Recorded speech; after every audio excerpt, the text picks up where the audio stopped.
দিদি দিদি দিদি ভূপতিনগরে এনআইএর উপরে হামলা ফের দিদি এই শোনো, পুলিশকে জানিয়ে গেছিল, ওরা কেন মধ্যরাত্রে পুলিশকে না জানিয়ে যাচ্ছে? নিয়ম হচ্ছে পুলিশকে, লোকাল পুলিশকে জানিয়ে যাওয়া। তো মধ্যরাতে যদি গ্রামের লোক দেখে হঠাৎ করে কিছু লোক আসছে পুলিশের ড্রেস পরে, তারা কি করে বুঝবে? আর ইলেকশনের আগে কেন অ্যারেস্ট করবে? যদি সবাইকে অ্যারেস্ট করে, বিজেপি কি মনে করে সব বুথ এজেন্টকে অ্যারেস্ট করবে, সব ভোট ম্যানেজারদের অ্যারেস্ট করবে, পরে ভোটে জিতবে? শূন্য শূন্যে গুলি ছুটবে। দুজন তৃণমূল কর্মীকে অ্যারেস্ট করেছে আজকে। ওইটাই বলছি, কি অধিকার আছে না এর? শুধু বিজেপিকে সাপোর্ট দেওয়ার জন্য। বিজেপি নোংরামি কেনা খেলছে, আমরা সারা পৃথিবীতে আওয়াজ তুলি। दीदी दीदी दीदी भूप और इस समय हमारी सहयोगी न्यूज रूम से गायत्री जुड़ गई हैं। गायत्री, एक बार फिर से हमला हुआ है और इस बार तो सवाल भी पूछे गए, लेकिन ममता बनर्जी जवाब देती हैं और उसमें भी बीजेपी का नाम। बिल्कुल, देखिए ममता बनर्जी के बयान से ये साफ हो जाता है कि किस तरीके से वो एक बार फिर से सवाल खड़े कर रही है कार्रवाई को। ये 2022 का पूरा मसला है, जब एक घर में विस्फोट हुआ था, छप्पर फट गया था, 3 लोगों की मौत हुई थी। और इसी मामले में देखिए ये टीएमसी का ही नेता है जिसका नाम मनवेंद्र जाना है, और एक अज्ञात के खिलाफ 2 लोगों के खिलाफ मामला दर्ज हुआ था, जिसमें मनवेंद्र जाना जो कि टीएमसी का नेता है, उस पर कार्रवाई के लिए उसके घर पहुंची थी टीम। और इसी दौरान जबरदस्त पत्थरबाजी की गई थी टीम पर, जिसमें एक अधिकारी जख्मी हुआ है, दूसरे को भी चोट आई। और बताया जा रहा है कि जिस गाड़ी में ये लोग सवार थे, दरअसल उस गाड़ी की जो विंड स्क्रीन है वो भी टूट गई है। हालांकि मनवेंद्र जाना को गिरफ्तार कर लिया गया है, लेकिन यह बताया जा रहा है कि ममता बनर्जी ने जिस तरीके से सवाल उठाए हैं, एनआईए सूत्र यह दावा कर रहे हैं कि बाकायदा, क्योंकि देखिए ममता बनर्जी ने अपने बयान में कहा कि अगर उनको कार्रवाई करनी थी, यानी एनआईए को अगर कार्रवाई करनी थी, तो फिर वो सूचना वहां के स्थानीय पुलिस स्टेशन में देनी थी, जो कि नहीं दी गई। लेकिन एनआईए सूत्र यह दावा कर रहे हैं कि बाकायदा उनको पुलिस को सूचना दी गई थी, स्थानीय प्रशासन को बताया गया था, बावजूद इसके जो अतिरिक्त जो सफिशिएंट पुलिस फोर्स थी, जो सुरक्षा थी, वो मुहैया नहीं करवाई गई थी, और इसी वजह से यह सब कुछ हुआ। लेकिन सबसे बड़ा सवाल यह खड़ा हो रहा है कि क्या केंद्रीय जांच एजेंसियों को बंगाल में कार्रवाई करने का अधिकार नहीं है? क्योंकि अब यह बंगाल का एक तरह से कल्चर बन गया है।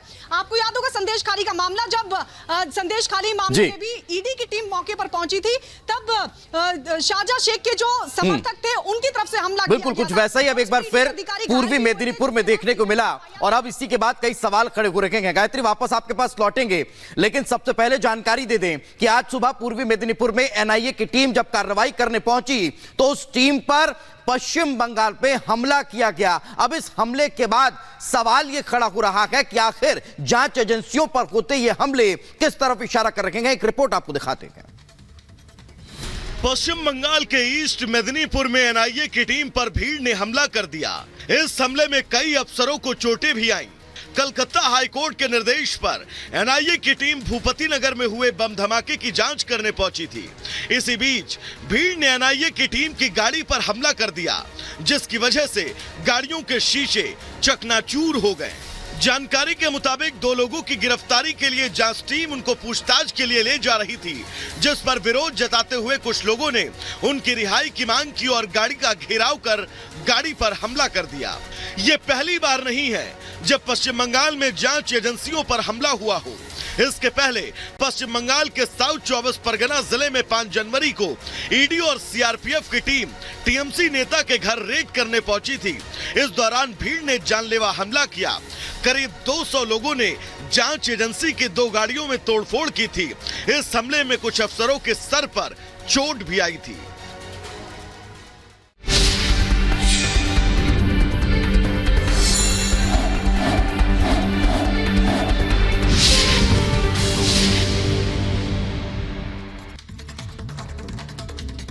चुनाव में अलग अलग पार्टियां पूरा दावा कर रही हैं, और इस बीच प्रधानमंत्री नरेंद्र मोदी आज सहारनपुर पहुंचे, जहां उन्होंने कहा 500 साल बाद प्रभु श्री राम का मंदिर बना है। सहारनपुर की रैली में उन्होंने जिक्र किया है 500 साल बाद इंतजार किया और मंदिर में रामलला अब विराजमान हुए हैं।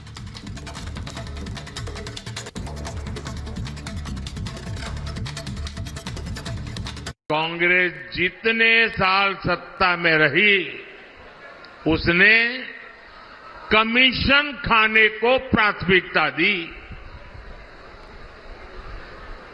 इंडिया अलायंस कमीशन के लिए है, एनडीए मोदी सरकार मिशन के लिए है।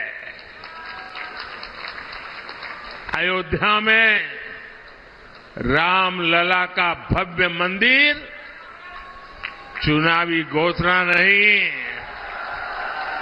बल्कि हमारा मिशन रहा है। और मेरे प्यारे भाइयों बहनों, इस वर्ष रामनवमी में हमारे प्रभु राम टेंट में नहीं बल्कि भव्य मंदिर में दर्शन देंगे। यह हमारी पीढ़ी के लिए कितना बड़ा गौरव है। जम्मू कश्मीर से आर्टिकल 370 हटाना हमारा मिशन रहा है और ये मिशन भी पूरा हो चुका है। कश्मीर में पत्थरबाजों ने जो पत्थर फेंके थे वो सारे पत्थर जुटाकर मोदी उन्हीं से विकसित जम्मू कश्मीर का निर्माण कर रहा है। और इसी बीच आपको बता दें, प्रधानमंत्री नरेंद्र मोदी ने कांग्रेस के घोषणा पत्र पर हमला करते हुए कहा कि मुस्लिम लीग सोच वाली कांग्रेस का घोषणा पत्र है, ये देश को आगे बढ़ते हुए नहीं देख सकते हैं। बड़ी खबर आपको बता रहे, कांग्रेस में वामपंथ हावी हो चुका है, भारत की आशाओं आकांक्षाओं से कट चुकी है कांग्रेस देश को आगे बढ़ता हुआ नहीं देख सकती। 24 घंटे 2047 मोदी का हर पल देश के नाम। बड़ी खबर आपको बता रहे हैं, कांग्रेस के घोषणा पत्र पर पीएम ने कैसे हमला किया, आपको सुनवाते हैं। कल कांग्रेस ने जिस तरह का घोषणा पत्र जारी किया है उससे साबित हो गया है कि आज की कांग्रेस आज के भारत की आशाओं आकांक्षाओं से पूरी तरह कट चुकी है। कांग्रेस के घोषणा पत्र में वही सोच झलकती है जो सोच आजादी के आंदोलन के समय मुस्लिम लीग में थी। कांग्रेस के घोषणा पत्र में पूरी तरह मुस्लिम लीग की छाप है। और मैं आपको कहता हूं 24/7 फॉर 2047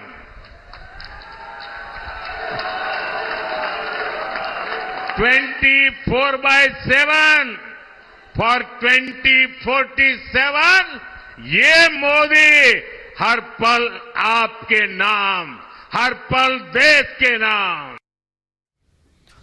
तो एक तरफ प्रधानमंत्री नरेंद्र मोदी ने जहां इंडी गठबंधन पर निशाना साधा, तो वहीं उत्तर प्रदेश के मुख्यमंत्री योगी आदित्यनाथ आतंकवाद को लेकर दो टूक कहते नजर आए। योगी आदित्यनाथ ने कहा कि आतंकवादियों का पाकिस्तान में घुसकर सफाया हमारे जवान, हमारी सेना कर रही है। इतना कि नहीं, दुनिया के लिए आतंकवाद एक चुनौती है और भारत दुनिया का नेतृत्व करेगा। ब्रिटेन के प्रतिष्ठित माने जाने वाले एक समाचार पत्र की एक रिपोर्टिंग हम सबका ध्यान आकर्षित करती है, दुनिया का ध्यान आकर्षित करती है। उसने जिक्र किया है 2021 में उन्होंने इस बात का उल्लेख किया है कैसे पाकिस्तान के अंदर चुन चुन करके आतंकवादी मारे गए थे और उन आतंकवादियों को कैसे नष्ट किया गया था। द गार्डियन की इस रिपोर्ट का स्रोत क्या है, यह वही बता सकता है। लेकिन बहनों और भाइयों, एक संदेश साफ है, जीरो टॉलरेंस भ्रष्टाचार के खिलाफ हो, किसी भी प्रकार की अराजकता के खिलाफ हो, दुनिया के अंदर पहले जिन मुद्दों को छूने से लोग डरते थे, आज दुनिया ने भी मान लिया है कि आतंकवाद दुनिया की एक चुनौती है और आतंकवाद का समाधान हर हाल में होना चाहिए। दुनिया को इस समस्या का समाधान से मुक्ति मिलनी ही चाहिए और भारत दुनिया के अंदर इसको नेतृत्व देगा। यह मोदी जी के नेतृत्व में साकार होगा, इसमें कोई संदेह अब किसी को भी नहीं होना चाहिए। तो मुख्यमंत्री योगी आदित्यनाथ ने सुशासन की बात कही, लेकिन उत्तर प्रदेश में मुख्यमंत्री योगी आदित्यनाथ ने यह भी बताया कि लगातार जिस तरह से कार्रवाई की जा रही है, अब अपराधी भी मानने लगे हैं कि उत्तर प्रदेश में कानून का राज है। दिखाते हैं आप।